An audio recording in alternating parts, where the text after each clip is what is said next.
Coucou mes choup-choup, comment allez-vous aujourd'hui? Moi très bien, même si on est toujours en confinement, en tout cas au moment où je tourne cette vidéo, il n'y a pas eu de contre-indication, donc bon, au bout d'un moment, l'air pur, le soleil, tout ça, ça manque un petit peu, mais bon, ce qui compte le plus, c'est qu'on puisse communiquer, hein, clairement, t'imagines en plus on n'aurait pas internet? Et je vais me taire parce que je vais nous porter la poisson, non mais ça m'arrive tout le temps. Du coup nous sommes lundi, et j'avais pas envie de faire un tirage de cartes encore une fois parce qu'on est en confinement, et j'avais moyennement envie de vous annoncer une nouvelle, tu vois, même si vous prenez ça avec des grosses pincettes, hein, mais bon, tu vois, c'est quand même pas très agréable d'avoir une mauvaise nouvelle, tu vois. Donc je me suis dit, qu'est-ce que je peux faire? La semaine dernière, je vous ai ébloui par mon talent artistique. Je me voyais pas recommencer. Non, pas si tôt, pas si vite. Il faut un peu de temps pour digérer autant de talent. Hein. Du coup, je me suis dit, une petite FAQ. Bah bien sûr, je suis passée par Instagram, mon réseau de prédilection par excellence. Hein, et vous m'avez posé quelques questions, enfin quelques... plusieurs centaines, hein, voilà. Donc j'ai dû sélectionner, et j'en ai un peu plus d'une trentaine, je crois. Donc je vais aller assez vite pour certaines, m'étendre un peu plus sur d'autres, et on devrait arriver à une vidéo qui ne dure pas 3h30. Si elle dure 3h30, vous avez le droit de m'engueuler. Du coup, je vous propose qu'on y aille. Si vous êtes un petit peu curieux d'en savoir plus sur moi, cette vidéo, elle est pour vous. Ouh. On commence en douceur de Sika, Castiel ou Cactusman. Cactusman, je suis désolée, Aniel est en train de devenir mon chouchou. Vraiment, surtout depuis la vidéo d'hier. Ah là, mais il a gagné des points. Puis Castiel, ça fait un moment qu'il a déclassé aussi, hein. Lola Marguerite, as-tu déjà été à Londres? Oui, plusieurs fois, j'ai dû y aller 4 fois. Il y a une époque où avec le Cux, quand on habitait à Paris, c'était un peu le seul voyage qu'on faisait parce que c'était pas trop long et pas trop cher si on s'y prenait en avance. Et mon terre-terre là-bas, c'est Camden Town. C'est un marché aux puces géant, il y a de tout, et c'est trop bien. Ça me manque d'ailleurs, j'adore cette ville. Vas-tu faire Love Life Amour sucré? Ah, cette question, je l'ai eu avec 50 000 variantes. Alors non, je ne le ferai pas. En fait, j'ai pas trop eu à me poser la question puisque Bmove, donc les développeurs d'Amour sucré Love Life, et d'Amour sucré tout court d'ailleurs, ont sorti dans leur règlement une mise à jour comme quoi ils n'autorisaient plus les let's play sur leur nouveau jeu, donc Moonlight Lover et Love Life. Voilà, donc en fait, j'ai pas eu à me demander si je voulais le faire ou pas. Ils ont décidé de faire ça, ma foi, ça les regarde, c'est leur jeu, hein, c'est leur bébé, donc ils le confient à qui ils veulent. Et j'ai entendu dire qu'ils étaient en négociation entre eux pour voir s'ils autoriseraient certains youtubeurs à faire des let's play, sous quelles conditions. J'en sais pas plus, c'est juste des on-dit que j'ai entendu, donc voilà, j'en sais pas plus que vous. C'est pour quand le mariage? En majuscule, alors c'est pareil, cette question, je l'ai eu en 50 000 variantes. Pas pour tout de suite. En fait, alors pour ceux qui n'ont pas suivi, le Cux m'a demandé en mariage quand on était au Canada, et c'était très mignon comme demande, très romantique tout ça, et en fait, à notre tour, non mais vous allez voir c'est cocasse, hein. À notre tour en fait, donc on annonce à tout le monde le mariage, on est content, et le Cux il me dit, tu penses pas qu'on devrait acheter avant quand même, c'est peut-être mieux? Et moi je fais oui, mais du coup on se marie pas? Il fait bah on peut se marier après. Oui, c'est vrai.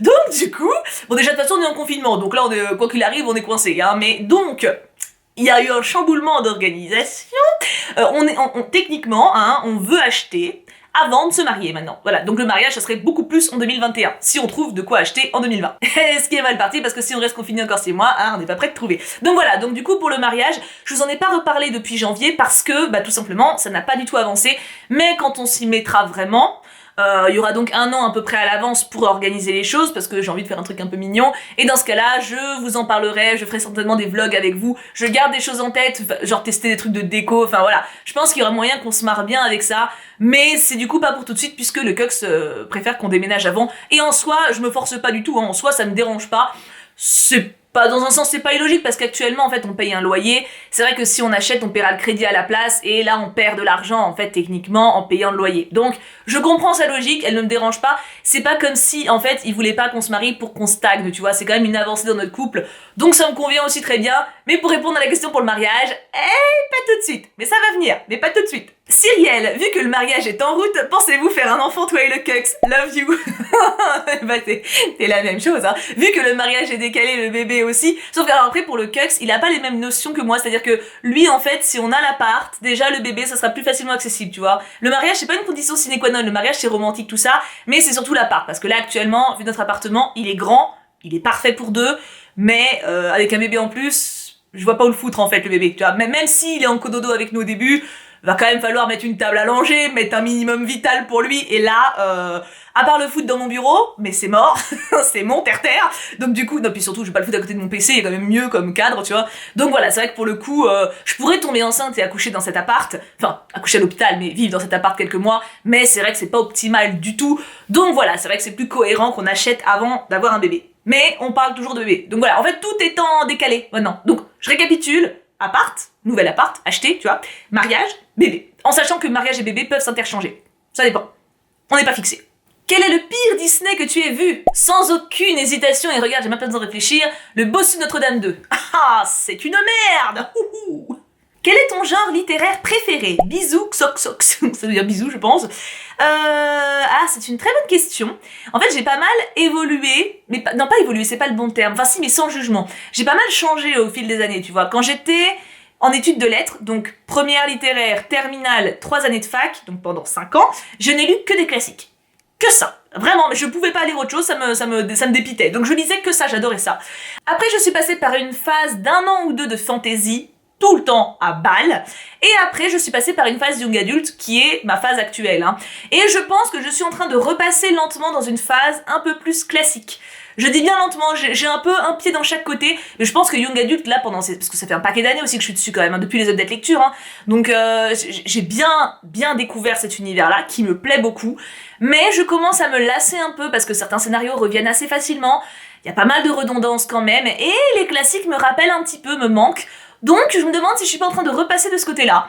À voir, mais donc voilà, c'est à peu près les genres que j'affectionne. J'ai beaucoup de mal avec les policiers, pas parce que c'est mal écrit, mais parce que ça m'angoisse de fou. Tout ce qui fait peur, c'est pareil. Ça, tu viens de ma bibliothèque, mais tout le reste, sinon je suis open. Vas-tu faire des nouvelles analyses de comptes? J'adore ce concept. Merci beaucoup! Pour ceux qui ne savent pas, j'ai analysé, justement, mes études littéraires ont parlé, j'ai analysé Le Petit Chaperon Rouge et Cendrillon. Et ça vous a beaucoup plu et ça m'a fait extrêmement plaisir. Donc oui, j'en ferai d'autres. Et pourquoi d'ailleurs forcément me limiter aux contes? C'est pas forcé. Il y a des fables également, des extraits de romans, pourquoi pas, enfin voilà. Il y a plein de choses qui m'intéressent en fait, que j'aimerais bien vous faire découvrir, parce que techniquement mes études m'ont énormément plu, enfin pas tout, hein, la linguistique et l'ancien français, je m'en bataillais avec une patte de gnou, mais en tout cas les analyses de texte, ça j'adorais. Si je peux vous partager un petit peu de ça et vous faire découvrir un petit peu l'envers du décor des bouquins, ce sera avec plaisir. Mais oui, je compte continuer les contes. J'ai même pas fait exprès de la faire celle-là. Que penses-tu de ton parcours jusqu'à présent? Es-tu toujours heureuse de ce que tu fais? Je t'aime. Oh, mais je t'aime aussi, cœur sur toi.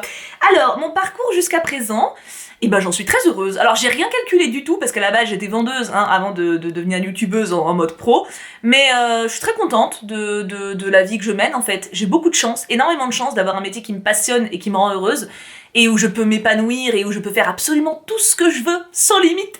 C'est génial, enfin tout ce que je veux, pas tuer des gens, mais vous avez compris, d'un point de vue créatif, je veux dire. Et ouais, ça me rend sincèrement heureuse. Mais de toute façon, enfin ça je vous l'ai déjà dit, mais je réitère pour ceux qui me connaissent pas encore bien. C'est-à-dire que moi, je ne peux pas me forcer. Si YouTube me gonflait, même si tout allait bien, hein, je pourrais plus.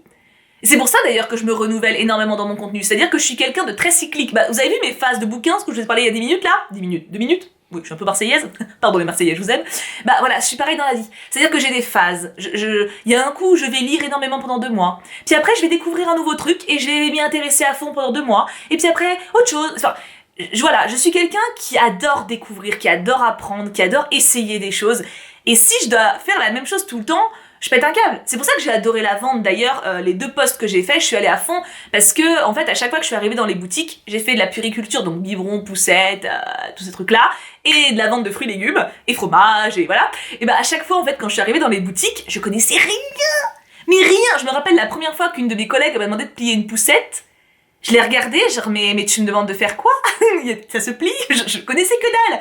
Et je suis devenue, je vais pas dire experte parce que ça fait prétentieux, mais je me suis vraiment intéressée énormément, j'ai énormément appris de manière à pouvoir conseiller les gens au max, parce que c'était une fierté pour moi, tu vois, je voulais vraiment être au top, et j'ai réussi, et encore maintenant, quand je vois des poussettes dans la rue, je reconnais, et des fois je dépanne des gens qui galèrent avec leur porte-bébé, ou je vois le bébé, il arrive au nombril, enfin voilà, c'est encore un domaine que j'aime, tu vois. Pareil pour la bouffe, quand j'ai commencé à vendre des fruits et légumes, tu me parlais de topinambour, je te disais c'est quoi? Un alien? Non, en fait c'est des petites patates, tu vois, une variété de petites patates, enfin bref. Donc du coup voilà, c'est pareil, j'ai appris, et c'était très intéressant, j'ai découvert des recettes de cuisine, des façons de cuire les choses, enfin voilà, je trouve que apprendre les choses, il y a rien de plus galvanisant dans la vie. Et du coup, je me suis totalement égarée, hein, mais du coup voilà, c'est pour ça que ma chaîne YouTube me comble autant, c'est parce que je pars dans tous les sens, et vous me suivez peu importe les sens dans lesquels je vais. Si ça c'est pas la définition du bonheur mes agneaux, je ne sais pas ce que c'est. J'avais dit que je répondrais brièvement aux questions, c'est mal barré tout ça, hein. Kimi, c'est ça. Quelle a été ta motivation lorsque tu as été au plus bas? Que je ne pouvais que remonter. Non mais basiquement, je suis quelqu'un de très optimiste, hein, mais je me souviens de certains passages quand j'étais adolescente, où j'étais chez ma mère, en larmes dans mon lit le soir, parce que rien n'allait du tout, j'étais pas bien, et je me rappelle, j'avais mon chat, un de mes chats à côté, ou mon chien, quand j'avais mon chien chez ma mère, qui s'appelait Brownie d'ailleurs, et je lui disais, tu verras, on partira, je t'emmènerai avec moi, puis on sera bien, on aura une maison à nous, on fera ce qu'on voudra, on rencontrera des gens passionnants, enfin, j'aurai un métier chouette où je pourrai toujours m'occuper de toi, enfin, en gros, si là ça va pas dans ta vie, c'est pas cool, non mais c'est clairement pas cool, hein. Mais va au fond de ta tristesse, chiale un bon coup, vas-y, pleure, et après fous-toi un gros coup de pied au cul et repars le lendemain. Moi c'est comme ça que je fonctionne. Et alors c'est vrai que je suis très dure avec moi-même par contre, sans m'en rendre compte, hein. Mais en même temps je me comprends, donc je sais pas si je suis si dure que ça.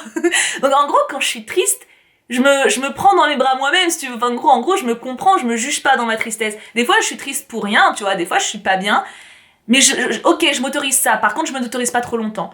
Tu peux avoir des phases où ça va pas, mais tu peux pas te laisser couler, parce que t'as qu'une vie en fait. Et cette phase de dépression, enfin dépression non, c'est une maladie, donc on va dire cette phase de tristesse intense que tu peux ressentir, il faut pas la laisser t'engloutir non plus, il faut te battre. Dès que tu touches le fond, tu donnes un grand coup de pied et tu remontes. C'est important. Et vraiment, là ce qui peut vous sembler vraiment super triste et affreux, et genre vous avez une vie de merde, mais dans un an, ça se trouve ça sera totalement différent. À quoi ça sert du coup de rester bloqué là-dessus, tu vois? Faut avancer. Ça va pas, bah vas-y, avance. Plus vite t'avances, plus vite ça sera derrière toi, en fait. C'est comme ça que je vois les choses. Donc je vais au fond, quand je suis triste, je suis bien triste, mais c'est jamais longtemps, voilà. Si tu devais choisir entre Damon et Peter Pan, oh bah Damon, attends, je suis pas pédophile. Peter Pan, il a quoi? Il a 12 ans. Damon, c'est un mec de 35 ans avec des abdos magnifiques. Damon, évidemment. En plus, c'est un vampire, alors. Question bateau, mais tu penses que tu aurais fait quel métier si tu n'avais pas été sur YouTube? Alors, si j'avais jamais été sur YouTube, je serais sans doute encore dans la vente. Sans doute pas dans le même domaine, j'aurais changé. Parce qu'en fait, dès que je commençais à bien connaître quelque chose, bah je me lassais, donc fallait que je change. Donc voilà, forcément. Mais imaginons maintenant YouTube ne paye plus et je dois retrouver un boulot. Genre il paye plus du tout, tu vois, il donne plus un centime, rien. J'arrêterai pas déjà, je continuerai à le faire pour le kiff. Peut-être un peu moins forcément parce qu'il faudra que je taffe, hein. Et en taf à côté, alors où j'essaierai dans l'animation pour les gosses, genre aller dans un centre aéré, m'occuper des enfants, ou plutôt éducatrice. J'aime beaucoup cette idée-là. D'ailleurs, je n'exclus pas de faire quelque chose comme ça quand je serai un peu plus expérimentée moi-même dans ma vie. Et sinon, genre animatrice, non pas télé, mais radio. J'aime bien l'idée d'être à la radio. Je sais pas pourquoi ça me plaît bien. Le côté où on voit pas ta tronche, tu peux arriver avec une sale gueule. La télé, c'est... Déjà, j'ai pas envie de me maquiller tous les jours. Non mais c'est tout con, mais ça me fait chier. Et puis non, puis c'est trop lisse la télé, il y a trop de... Puis il faut être méchant pour que ça marche. Et je supporte pas ça en fait. Je pourrais pas être à la télé, je pense. Je vais avoir un chroniqueur en face de moi qui est méchant juste pour faire le buzz.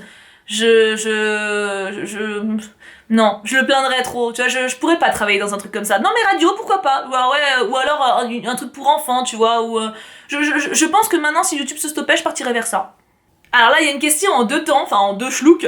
Qu'est-ce que tu penses a fait de toi la magnifique femme forte que tu es aujourd'hui? J'entends par femme forte les valeurs, tes valeurs, ta liberté, ta façon de voir les choses, de s'affirmer, etc. Déjà, merci beaucoup pour le compliment, je suis touchée. Bonne question. Je saurais pas trop quoi répondre. Déjà, je dirais un cumul d'expériences. Ça, c'est clair et net. Tu peux pas... Enfin, il y a 10 ans, bah, vous avez qu'à voir mes vidéos d'il y a 10 ans, il y en a. J'étais pas la même. Il y a l'expérience, les baffes que tu te prends dans la tronche.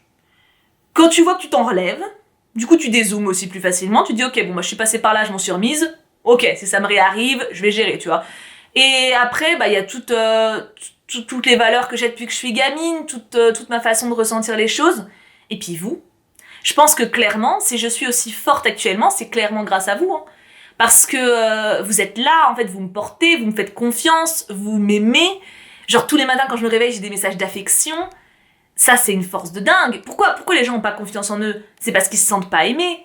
Moi, je me sens aimée de ouf. Bon, déjà vous, mais il y a aussi mon chéri, ma famille, mes potes qui sont... Bah non, c'est pareil, j'ai 30 ans, donc mes potes, c'est des vrais potes, tu vois, c'est pas genre les potes de lycée, tu les kiffes 2 semaines, c'est genre t'as l'impression que c'est trop tes BFF, et en fait, ils te font un coup de pute. Ça, c'est fini, je suis passée par là aussi, j'en ai eu, hein, c'est fini.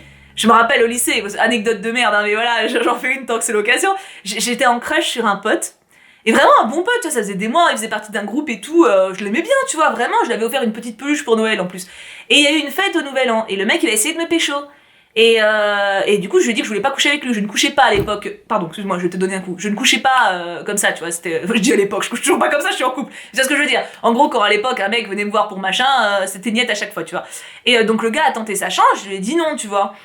Et il m'a plus adressé la parole du jour au lendemain, alors que le mec, on était super potes en apparence, hein. Genre on s'envoyait des messages tout le temps, on sortait tout le temps en groupe, mais genre on était tout le temps foutus ensemble. Je pensais vraiment c'était un super pote à moi. Du jour au lendemain, parce que j'ai pas voulu coucher avec, il m'a zappé de ouf. Total, mais total. Sans parler du fait qu'il a raconté des trucs sur ma gueule aux autres. Non mais et ça m'a affecté de dingue, Et j'avais 18 ans, 18, j'étais en terminale, 18, 19 même parce que j'ai retapé. Donc tu vois. J'avais 19 ans, j'étais pas un bébé, hein. Mais ça m'a fait pleurer. J'ai pleuré pour ce connard, t'imagines? Alors que maintenant, avec mon point de vue, je rigole. Mais vraiment, genre si ça m'arrivait, genre un pote vite fait, tu vois, ou même un pote, tu vois, vraiment, même un très bon pote qui me fait un coup comme ça, j'aurais le seum, mais ça me ferait rire. Me dire, putain, mais qu'est-ce que j'ai perdu mon temps avec cette merde, tu vois, mais vraiment, je pense que quand l'âge arrive, tu prends du recul beaucoup plus facilement. Quand t'es plus jeune, t'es dans l'émotion directe. C'est beaucoup plus compliqué. Et outre ça, voilà, vous êtes là, et vous bougez pas. Donc même si j'ai des potes qui me font des trucs, des embrouilles à côté, des problèmes avec ma famille ou quoi, vous êtes constant. Et ça, c'est une force de dingue. À quand la suite de tes bulletins scolaires avec tes photos de classe? Quand ma mère les aura retrouvés, bah Moon, si tu regardes cette vidéo, tu peux me les retrouver s'il te plaît, ça serait cool, tu vois, il y a de la demande. Est-ce que tu comptes faire un j'épouse, je passe la nuit et je tue avec les persos d'Eldaria? Oui, mais j'attends d'avancer encore un petit peu au cas où il y a des nouveaux persos qui arrivent, je ne sais pas. Du coup, j'attends encore, mais j'en ferai un, c'est sûr. Même si je suppose que vous devinez qui je tue et qui j'épouse, hein? Avec le confinement, tu as des problèmes avec le Cux. Désolé si c'est indiscret. C'est pas indiscret, ça m'a fait rire. De toute façon, ça aurait été indiscret, je l'aurais pas choisi, hein. Alors non, pas du tout. Mais je m'y attendais, tu vois, je m'attendais à ce qu'on a des embrouilles. Parce que, bah, après, ça fait 11 piges qu'on est ensemble, hein. Ça va faire 11 ans, là, en mai, qu'on est ensemble. Putain, mon dieu, 11 ans. Et donc, on se connaît très bien, hein. On a déjà eu des phases ensemble à cohabiter quand il attendait pour retrouver un taf. Et... my god, et ça s'est pas toujours très bien passé, tu vois. Donc là, je me suis dit, ok, je vais même pas pouvoir l'envoyer dehors, tu vois, sortir ou faire du sport, quoi. Je vais l'avoir à la maison non-stop. J'étais un peu inquiète, je dois avouer, tu vois. Surtout que j'ai mes routines, moi je travaille, tu vois, au quotidien. Donc heureusement, il est en télétravail. Donc déjà, il taffe aussi la journée. Et honnêtement, ça se passe extrêmement bien, voilà. Donc c'est que notre couple a vraiment beaucoup mûri. Parce que quand on était à Saint-Genis, ouais, quand il était en phase de transition pour son taf, il avait dû faire quoi, je sais pas, 2 mois à la maison. J'ai cru que j'allais le tuer. Mais j'ai cru qu'on allait finir, on allait rompre, hein. Mais c'était fini, hein, mais je vais péter un câble. Mais il était en phase Q à cette époque, donc c'était compliqué. Mais là, il est adorable, on s'entend très bien, et tout va très bien. Donc comme quoi, c'est l'air de Grenoble, ça nous réussit. Est-ce que la quarantaine change tes habitudes? Je veux dire, à part les sorties. À part les sorties, non, pas du tout. J'ai autant de travail que d'habitude, voire un peu plus, parce que vous êtes plus demandeurs, donc j'essaie de vous donner un peu plus de stories, faire des petits lives Instagram avec vous, enfin voilà, j'essaie d'assurer le quotidien. Mes vidéos sont un peu plus longues aussi, bah genre celle-là, hein, c'est un peu plus de travail que le tirage de cartes du lundi. Les let's play sont un poil plus longs aussi en général. Voilà, j'essaie de vous donner un peu plus, vu que je sais que vous êtes un peu plus libre, on va dire, et un peu plus demandeur. Donc ouais, non, à part... En fait, c'est pour ça, le confinement, c'est chiant, parce que ça m'enlève des moments de libre et des moments où je m'oxygène la tête. Parce que là, en gros, je taffe limite plus. Il y a Animal Crossing qui me sort la tête quand même, mais du coup, par contre, je suis tout le temps devant l'écran. Et ça, c'est pas cool. Donc j'essaie de lire, j'ai sur ma terrasse des fois pendant une petite demi-heure pour jouer avec mon chat, sans écran du tout, sans rien, parce que sinon, c'est vrai que je passe vachement de temps devant les écrans. Ça, c'est un peu cul. Mais sinon, à part ça, non, je taffe de la maison, donc moi, techniquement, mon planning, c'est le même, hein. Voire, je vous dis, un peu plus chiant. Est-ce dur de séparer la vie privée et YouTube? Sinon, love you so much. Love you too. Alors j'allais répondre non, de manière instinctive, tu vois. Et en fait, oui, parce que vous faites tellement partie de moi, que vous faites partie de ma vie, et que donc ma vie privée, j'en ai pas de temps. Alors, évidemment, je vous dis pas quand je copule, ou je vous dis pas, tu vois, des trucs comme ça. mais je veux dire, tout ce qui m'arrive, ce que je vois comme film, ce que je lis comme livre, ce que je pense de tel truc, je vous le dis. Quand il y a un truc qui m'énerve, je vous le dis, vous faites partie de moi. Donc, en fait, oui, c'est difficile de faire la part des choses, puisque je vous ai volontairement inclus dans ma vie privée. Après, je n'ai partagé que des choses que j'estimais saines, tu vois. Donc, ça me pose pas de problème. Vous êtes proche de moi, c'est vrai, mais genre, mes potes IRL, vous les connaissez pas, enfin, à part ceux qui veulent, tu vois, mais genre... Voilà, je garde une limite, en fait, une frontière entre ma vie IRL, mes amis, mon cocon, et ma vie de manière générale, tu vois. Donc en vrai, il n'y a pas vraiment de délimitation de mon côté entre vie privée et YouTube. Ça peut être mal perçu, mais je m'en fous, et honnêtement, je m'en sors très bien comme ça. Je trouve ça très sain, la relation qu'on a, et en plus très bienveillante. Et mes expériences peuvent en aider certains, donc je vois pas pourquoi je les tairais. Donc voilà. Donc en fait, il n'y a pas vraiment d'écart de mon côté entre vie privée et vie youtubeuse. À quel âge as-tu regardé ton premier Disney et lequel était-ce? Bisous! Alors, je sais que c'était Cendrillon. Moi je me rappelle pas trop, mais ma mamoune me le dit, et je devais avoir 3 ou 4 ans, et ma mère en fait me mettrait les extraits de dessins animés par tranche de 15-20 minutes, et je me souviens, enfin c'est elle qui me l'a raconté, du coup j'ai l'impression de m'en souvenir, que y a un passage dans Cendrillon où elle lève sa robe, et elle fait « Tant pis, je m'occuperai de ma robe plus tard ». Et apparemment, quand j'étais petite, ce passage-là, il me fascinait, et je le faisais en boucle. Et ma mère a pété un câble. Donc voilà, ça a été Cendrillon pendant très longtemps. Et ma mère a été fort patiente. De toute façon, ma mère a été fort patiente avec moi. Quand j'étais gamine, j'étais très demandeuse, on va dire. Tu choisis Cactusman ou Des Bras d'amour? Ah, c'est plus dur, ça. Je pense Cactusman. Ah, en vrai, même si j'adore Des Bras d'amour et que voilà, le contexte dans lequel on le découvre et où on évolue avec lui, il donne pas trop envie, tu vois. Et tu le connais pas, enfin... Il est plus compliqué comme caractère, c'est quand même un séducteur de base et il est un peu trop dans le genre chevalier servant, un peu dans le stéréotype quand même si j'adore ce stéréotype-là. Aniel, c'est un mec génial, juste génial, avec son vécu et qui est authentique. Et je pense que moi, Marilyn, du haut de mes 30 ans, c'est clairement vers lui que je pars. Vraiment, sans hésiter. Du premier abord, je pourrais être attirée par Nevra en premier, genre... Mais il y a une différence entre un plan cul et avec qui tu craques, tu vois. Donc si je dois choisir, ce serait Aniel, voilà. Par contre, un plan cul, c'est Nevra. Oh, on va déconner, c'est un vampire quand même, hein. Je suis une petite lectrice et j'aimerais savoir quel livre pour toi est vraiment incontournable. Je te mets la vidéo ici à cliquer, j'avais fait une vidéo il y a quelques mois maintenant sur les 10 livres qui pour moi sont incroyables et qui m'ont profondément marqué. Je te laisse aller la voir ma bichette, je ne pense pas que ça ait beaucoup changé depuis. Est-ce que tu t'es déjà dit j'aurais préféré être un homme dû à la pression harcèlement de rue? Jamais. Jamais. J'aime profondément être une femme en fait. Ouais. Je pourrais développer un peu. Bon, en fait, je trouve que les hommes déjà sont vachement à plaindre. Non mais je sais, ça peut sembler bizarre, mais la pression que vivent les hommes, elle est bien présente aussi. Hein. Oui, faut être viril, faut pas pleurer, faut pas faire des câlins à d'autres hommes parce que sinon t'es homosexuel, et puis c'est homosexuel, ça veut dire que t'es efféminé. Oh, puis sans pareil, attends, on va pas parler de la psychose sur la sodomie entre hommes hétéros. Mais c'est quoi ce sketch? Toutes les « je t'encule », non mais... Cette peur de se prendre un truc dans l'anus est sidérante. Non mais qu'est-ce qui vous arrive, messieurs? Non mais c'est fou. Il y a un truc, c'est un truc de fou. Tous mes potes mecs, depuis que je connais des mecs, c'est le truc. C'est le truc traumatisant des hommes, c'est fou. Parce que des femmes ensemble, ça fait fantasmer les hommes de toute façon, mais il y a pas cette psychose, tu vois. Le côté pénétration chez les hommes hétéros, ça les terrifie, c'est complètement dingue. Alors qu'en plus c'est là qu'est votre point G, messieurs, soyez cohérents. Mais du coup, ouais non, je préfère être une femme parce que... Bah déjà, je trouve que c'est beaucoup plus simple au niveau du caractère. C'est-à-dire que je veux pleurer, personne ne va me juger, je veux rire, personne ne va me juger, je veux faire une blague chelou, je veux couiner, je veux faire « Oh, c'est trop mignon !» Je peux. Alors que t'es un mec et tu veux faire tout ça, bah, ou t'as un super entourage qui te juge pas, mais bon courage pour le trouver, ou alors, bah, tu te fais juger, quoi. Et c'est de la merde. Donc, non, je suis très heureuse d'être une femme. Après, il y a des inconvénients. C'est vrai qu'on se fait emmerder dans la rue, c'est vrai qu'on peut pas s'habiller comme on veut, c'est vrai que c'est nous qui portons le bébé et qui en chions pendant 9 mois, c'est nous qui avons nos règles, c'est nous qui sommes moins payés, c'est nous qui sommes quand même le plus souvent battus et violés. C'est vrai, non mais c'est vrai qu'être une femme, c'est pas forcément quelque chose de cool, mais je sais pas, je trouve que c'est beau.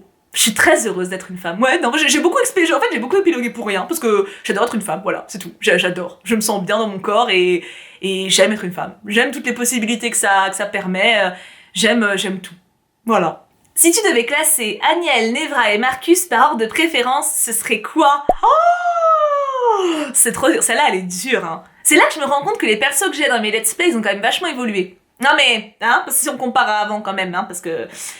en fait, je pense que je laisserais comme ça. Je mettrais Aniel en premier, Nevra et Marcus. Aniel en premier pour la même raison qu'avant, parce que c'est mon doudou. Enfin, je sais pas, c'est un mec trop bien et je l'aime trop. Pour ce que j'en ai vu pour le moment, en tout cas, mais j'y suis profondément attachée alors que je sais quasi rien de lui, c'est assez dingue.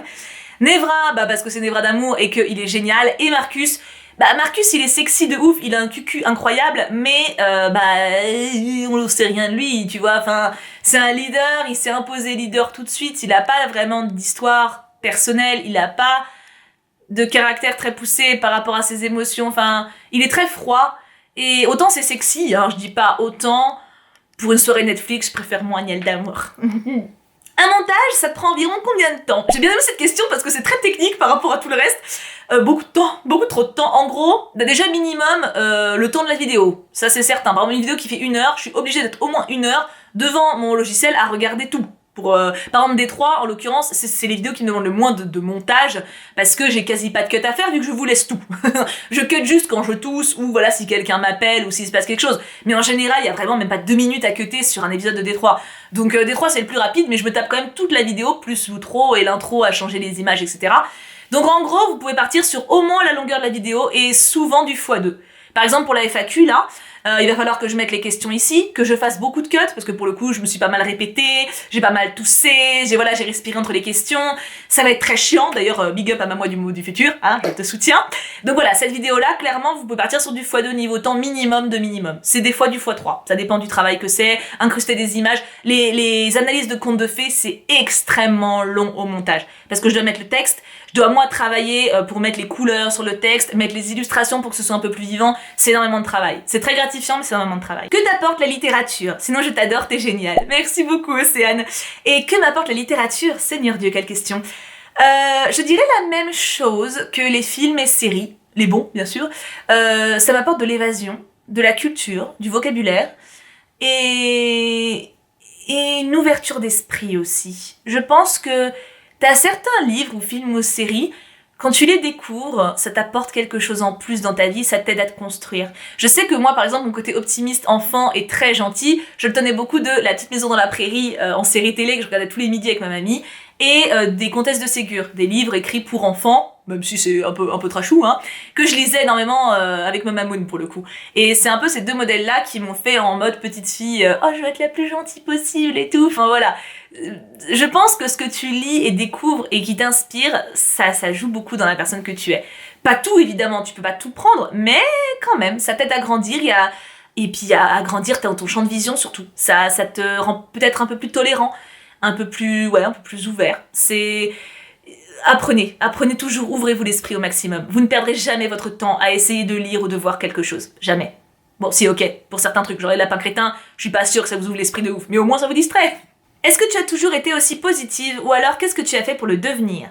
D'Anaïs. Alors je pense, ma mamoune pourra mieux vous le dire que moi, mais je crois que j'ai toujours eu ce côté, enfin aussi loin que je m'en souvienne, hein, ce côté positif, souriant et motivé et à vouloir changer le monde tout le temps. Ma mère se foutait de moi à l'époque pour ça, hein, parce que quand j'étais petite justement, avec ces références que j'avais, je disais mais si je suis gentille, le bon Dieu il sera content. Voilà. Donc voilà, j'ai toujours eu ça en moi. Après, d'où ça me vient exactement, je pense que c'est ça. Je pense que c'est les rêves que j'avais, en fait. Puis Disney aussi, parce que... Ou les contes, en fait. Ou les livres pour enfants. Ou quand t'es gentil, t'es récompensé. Et le pire, je sais pas, le pire ou le meilleur, c'est que j'y crois profondément. Je suis intimement convaincue de ça. Et pourtant, c'est pas faute d'avoir entendu l'inverse, hein, parce que le nombre de personnes qui s'est foutu de ma gueule, genre oh mais t'es trop gentil, mais on te prend pour un jambon, mais arrête de tout le temps penser aux autres, ça je l'ai entendu, et je peux comprendre, parce que quand j'étais plus jeune, j'étais trop gentille. J'étais trop dans l'empathie tout le temps, je pouvais pleurer pour des potes, des gens qui s'en battaient les couilles de moi, je pouvais pleurer pour eux parce que j'étais triste pour eux, parce que j'étais inquiète. Ma mère, ça la rendait folle hein, de voir l'énergie que je mettais pour les gens qui le méritaient pas. Et à juste titre, parce que c'est pas bon. Mais c'est pareil, je pense qu'avec les années, t'arrives à prendre du recul. Donc au final, pour la femme que je suis actuellement à 30 ans, je suis très heureuse d'avoir gardé mes valeurs de départ très optimistes et positives, mais en même temps de m'être renforcée et de pouvoir envoyer chier maintenant, et surtout de pouvoir faire la part des choses entre les problèmes des autres et les miens, de plus les prendre pour moi. Ça c'est pareil, ça s'apprend en grandissant. Donc je pense que être positif et être motivé, ça se travaille. C'est genre, faut vous faire des exercices, tu vois, si vous y arrivez pas. C'est comme s'aimer ou aimer son corps ou quoi. Vous pouvez pas, genre, attendre que ça arrive sans rien faire. Genre, espérer un miracle. Faut vous bouger, il y a un moment, tu vois. Faut provoquer un peu le destin. Genre, vous aimez pas votre corps? Bah, demandez-vous pourquoi. Et essayez de changer ce qui vous plaît pas, tout en l'aimant actuellement. Genre, regardez-vous dans la glace, nu. Vraiment, faites-le. Et dites-vous, ok, bon bah, il y a ça qui me plaît pas trop.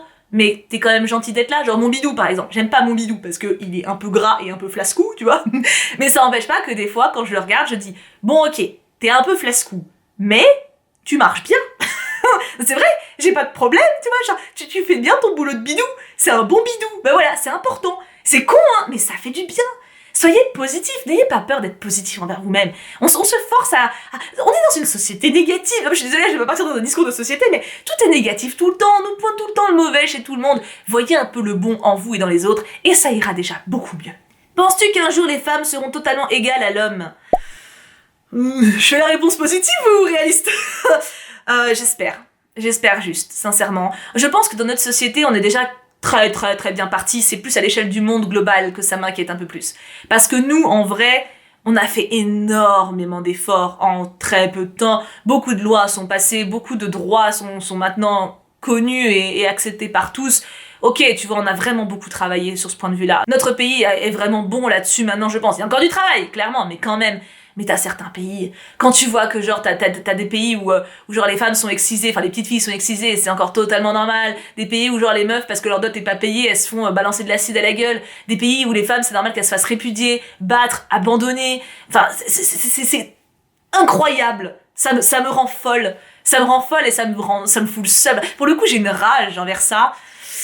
Assez forte, je dois dire. Je dois dire que là-dessus, c'est aussi ce que je disais tout à l'heure, j'aime être une femme, mais du coup, je prends pleinement conscience de ce qu'on subit à travers le monde, et ça m'énerve profondément. Et j'espère que je vivrai assez vieille pour voir un monde uni par rapport au sexe, enfin à la sexualité et au sexe, mais bon, tu vois ce que je veux dire, au genre, mais je ne pense pas. Je pense que je serais morte avant de voir ça. Peut-être pas, peut-être on peut avoir une bonne surprise. Et les jeunes générations, ça joue aussi. Laissez pas passer les blagues sexistes, laissez pas, les mecs surtout. Les mecs, vous pouvez changer les choses. Que ferais-tu si ton meilleur ami te trahissait? Ça m'est déjà arrivé, hein. Ça m'est, oh oui, bah plusieurs fois, et c'est pas agréable. Je serais énervée. S'il me trahit, c'est genre je lui confie un truc, ou alors il parle mal de moi, tu vois. Ouais, j'aurais le seum. Je pense que j'aurais plus le seum. Mais après, je le zappe, quoi. Je suis très entière là-dessus. C'est vrai que ça peut sembler froid de ma part de dire ça. J'aime profondément ceux qui m'entourent. Par contre, si je vois qu'à un moment ils sont toxiques pour moi, j'ai plus aucun scrupule maintenant à séparer nos chemins en fait. J'aurais même pas de rancune en vrai. Genre, imaginons un de mes meilleurs potes actuellement, il me fait un coup de pute. Imaginons, tu vois, pourquoi pas. Tout peut arriver. J'aurais le seum parce que c'est pas agréable. Mais en vrai, j'arrêterais de lui parler ou alors je mettrais juste une distance. Par exemple, si c'est un pote commun, tu vois, avec le cox ou quoi, je mettrais juste une distance. Mais ça n'empêche pas que je garderai un souvenir ému et heureux de tout ce qu'on a vécu pendant ces années. Ça n'enlève pas le passé heureux. C'est juste que là, actuellement, j'aurais plus rien à lui dire de point de vue amical. Donc en soi, quelqu'un qui me trahit, ouais, ça me fout le seum. Mais écoute, s'il m'a trahi, c'est qu'il m'aime pas, donc il a le droit. Après, c'est pas cool de façon de le faire, tu vois, mais il aurait mieux fait d'arrêter de me parler lui-même. Mais des fois, le courage manque. Est-ce qu'il t'arrive de déprimer alors que tout va pour le mieux? YouTube, relations futures ou sur toi? Oui, oui. Je l'ai dit tout à l'heure, je crois en plus. Oui, totalement, souvent. Enfin, souvent. Moins souvent qu'avant, mais à une époque, ça m'arrivait très souvent. Je me demande d'ailleurs si j'étais pas un petit peu en dépression. Quand j'étais à Paris, j'étais clairement en dépression, je pense, quand j'y habitais. Beaucoup moins maintenant, mais oui, ça m'arrive. Ça m'arrive et au final, c'est pas pour rien. C'est des trucs que tu gardes en toi, que tu t'avoues pas, que tu refoules. Puis à un moment, tu sais pas pourquoi, t'écoutes une chanson triste et là, tu chiales. Et t'es en mode, ah ok. Ah j'avais ça en moi en fait. Tant mieux, faut que ça sorte. Je pleure pas assez d'ailleurs à mon goût. Je pense que je devrais pleurer plus mais j'arrive plus. À une époque je pleurais très souvent. Maintenant beaucoup moins, peut-être parce que j'ai moins de raisons, peut-être parce que je refoule plus, je sais pas. Mais oui ça m'arrive évidemment, je suis loin. En vidéo je suis toujours très motivée, très taquée, etc. En vrai je le suis aussi beaucoup, mais j'ai des moments où non ça va pas quoi. Ça va pas, je suis humaine. Eh oui. En devenant famous, as-tu eu des craintes vis-à-vis de ta communauté qu'elle change? Ouais, au début, ouais. Forcément, tu vois, tu passes un cap, tu passes un autre cap, et tu te dis, ouais, bon, super, est-ce qu'ils vont rester aussi cool? Est-ce qu'on va garder cette complicité, cet échange? Et puis en fait, je me suis rendu compte que oui. Il y a eu 2-3 petites fois où j'ai dû faire un rappel, par exemple des fois où j'avais gagné des gros caps d'abonnés quand je faisais un nouveau jeu, ou voilà, des gens qui me connaissaient pas encore, qui avaient un petit peu tendance à me parler comme si j'étais leur petit chien. C'est pas bien ça? Mais du coup, en fait, en mettant les points sur le i, du coup, ils apprenaient à me connaître et ça se passait très bien. Au final, on est 230 000 maintenant, d'ailleurs, merci beaucoup. Et l'ambiance de la chaîne n'a pas changé, il y a toujours énormément de solidarité, beaucoup d'amour, beaucoup de soutien les uns vers les autres, et je pense qu'il n'y a pas de raison que ça change. Je suis confiante. Maintenant, je suis confiante. Est-ce qu'on t'a déjà forcé à faire ce que tu ne veux pas? Ouais. Ouais, beaucoup. Beaucoup, et dans tous les domaines. J'ai été forcée sexuellement parlant aussi, quand j'étais plus jeune. Pas violée, mais manipulée. Genre, allez, j'ai vraiment envie de toi, je t'aime. Et moi, bon d'accord alors. ok. Voilà. Non mais j'ai été forcée de plein de trucs. Quand j'étais plus jeune, voilà, pareil, pas, enfin, genre mes parents me forçaient à faire des trucs, ça c'est normal, tu vois, c'est pas. Mais genre, oui, même mes potes à l'époque où j'avais pas autant de caractère, quand t'es en week-end avec des potes et que tout le monde veut faire un truc et que toi tu le sens pas du tout, mais tu te forces pour faire plaisir. Ouais, je l'ai fait, mais je le fais plus. Et je me sens beaucoup mieux. Ne vous forcez pas. Je ne considère pas qu'un ordre d'un parent, genre fais la vaisselle, ce soit se forcer. Ah, ça c'est du bon sens, on est d'accord. Mais par rapport à votre volonté profonde, ne vous forcez pas. Vous voulez pas faire l'amour, vous faites pas l'amour. Vous voulez pas rentrer dans un musée parce que ça va vous gonfler, y rentrez pas. Dans ce cas-là, ce qu'on fait maintenant, enfin ce que je fais en tout cas, même le Cux le fait, ce qui me rend extrêmement heureuse pour lui parce qu'il est beaucoup plus content. Quand on est en week-end par exemple ou en vacances avec un gros groupe de potes, forcément tout le monde veut pas faire la même chose, tu vois. Bah dans ce cas-là, genre imaginons, ça nous était arrivé, je sais plus où on était, en Belgique je crois, et les garçons ils ont tous voulu, enfin tous, il y a un groupe qui voulait rentrer dans un musée voir un truc. C'était en allemand, non c'était pas en Belgique, c'était en Autriche peut-être, je sais plus, bref. Et ils voulaient rentrer dans une partie du musée pour voir une expo d'extraits de journaux, je sais pas quoi. Moi ne parlant pas la langue, ça m'emmerdait royalement, du coup j'ai dit, ok bah pas de problème, moi je vais au statut, puis on se retrouve après. Et en fait, je suis la seule à avoir osé le dire, tu vois. Le Cux c'était pas là aussi, je crois. Je sais plus. Si, le Cux voulait voir les journaux aussi, il faisait partie de ceux qui voulaient. Et du coup, bah, tout le monde est allé voir les journaux, et quand on est sortis, il y en a 3-4, ils m'ont dit « Ah bah, j'aurais dû venir avec toi. » Alors que, mais genre, personne m'en a voulu. Genre, je les ai pas abandonnés, tu vois, on s'est retrouvés 2 heures après ou 1 heure après, je sais plus. Moi, j'étais très contente de ce que j'avais vu. Ceux qui voulaient y aller, ils étaient très contents aussi, puis on avait plein de choses à se raconter. Il y a pas besoin d'être collé H24 pour s'aimer. Tu vois, c'est mes potes, et je suis leur pote. Mais genre, quand ils font une proposition qui m'emmerde, j'y vais pas. À l'inverse, moi j'avais voulu voir une expo sur Sissi, c'est en Autriche. Et du coup, moi j'y suis allée, on était 4 à y être allés, les autres ils sont pas allés. Tu vois, il y a pas de... Faut pas se forcer dans la vie. Et dans ce cas-là, quand tout le monde comprend que c'est pas qu'on s'aime pas, qu'on fasse pas les mêmes choses, et bah tout va beaucoup mieux, y compris pour le cucu.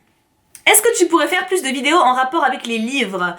Ah, ça me paraît compliqué. Alors, un truc que j'aimerais bien mettre en place, par contre, c'est une lecture commune. Mais c'est compliqué, parce que je l'ai déjà fait sur Instagram avec les films. Si vous n'êtes pas au courant, en fait, tous les dimanches, je donne un film à voir dans la semaine, et le dimanche suivant, je donne mon avis dessus, vous donnez le vote en commentaire, on échange là-dessus, etc. Et j'avais eu l'idée de faire la même chose pour les bouquins. Mais genre avec 1 mois de délai, mais c'est plus compliqué parce qu'il faut se procurer le bouquin. Genre un film, bon, y a Netflix déjà, puis il y a le stream, hein, on va pas se le cacher, il y a les DVD, il y a les médiathèques, enfin voilà, il y a quand même pas mal de moyens. Un bouquin, à part les médiathèques, mais ils ont pas tout, bah il faut que tu l'achètes quoi. Donc c'est plus compliqué, mais j'aimerais beaucoup mettre ça en place quand même. Faudrait que je trouve comment faire.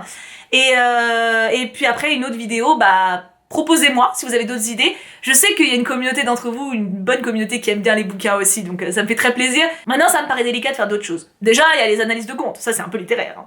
Ah, ça m'a fait rire. Elona, pourquoi être si débridée quand tu parles de sexe ? Ça me dérange pas, t'inquiète, juste pour savoir. Ça m'a fait sourire parce que c'est vrai que j'ai aucun souci à parler de sexualité. Bah parce que ça fait partie de la vie en fait. Je trouve qu'il y a aucune raison d'être gênée. C'est pas sale. C'est pas tabou, enfin pour moi en tout cas, il n'y a pas de mauvaise question. C'est le sexe, ça fait partie de la vie, ça fait partie des plaisirs de la vie, ça doit être un plaisir et du coup, je pense que ne pas en parler, ça crée un mythe là-dessus qui fait que pas mal de personnes se forcent à faire des choses ou alors n'osent pas faire des choses parce qu'ils ont peur, parce qu'ils se disent que c'est pas ouf, parce qu'ils ont... Non, faut en parler, c'est pas sale, c'est pas chelou, c'est normal, c'est censé être un plaisir, donc faut pas hésiter à communiquer là-dessus. Donc voilà, c'est pour ça que je ne suis pas débridée par rapport au cucu, j'ai aucun problème à parler de sexe, c'est vrai, j'aime bien même, tu vois, c'est rigolo. Et enfin, dernière question, alors que je suis à 45 minutes de rush, vous aurez peut-être un peu moins parce que j'ai pas mal répété certains trucs. Night Blue Girl, coucou ma belle. Après toutes ces années sur YouTube, que t'a apporté le plus ta chaîne ? C'est français ? Oui, c'est français. Alors je vais pas dire vous parce que c'est cliché, mais quand même vous. En vrai, ouais, c'est clairement l'enrichissement que vous m'avez apporté, la confiance en moi que vous m'avez apporté. Je suis devenue une femme grâce à vous. Je crois que je l'ai déjà dit plusieurs fois ce truc-là, mais c'est vrai. Je suis devenue la femme que je suis grâce à vous. Donc ma chaîne YouTube, outre le fait de m'apporter un métier que j'adore, de m'avoir fait apprendre plein de choses, parce que mine de rien, montage vidéo, tournage, retouche, miniature, tous ces trucs-là, j'y connaissais que dalle. Mais c'est surtout quoi, l'enrichissement que ça m'a apporté en tant qu'être humain. je suis fière de la femme que je suis aujourd'hui. Et je serais pas la femme que je suis aujourd'hui sans vous. Donc c'est vraiment le côté humain. En même temps, c'est pour ça que j'ai commencé cette chaîne. Hein. Je l'ai commencé parce que je voulais échanger avec des gens qui avaient les mêmes délires que moi. Donc je pense que c'est un objectif qui est atteint. Et voilà, c'était très très long, Seigneur Dieu, je ne sais pas du tout combien de temps cette vidéo va durer. J'espère que vous ne m'en voudrez pas, qu'elle ait été si longue. En général, vous êtes habitués, mais quand même, d'habitude le lundi c'est plus court. Mais là, je sais pas, j'avais une pulsion de FAQ. Puis j'arrive pas à parler peu, c'est pas dans mes gènes, tu vois. Du coup, je vous fais tout plein de gros bisous. On se retrouve demain pour un live Oune Eldaria à 18h où on retrouvera enfin mon bras d'amour. Je vous fais tout plein de gros bisous encore une fois. Prenez bien soin de vous et bien sûr, on n'oublie pas, pouka pouka pouka.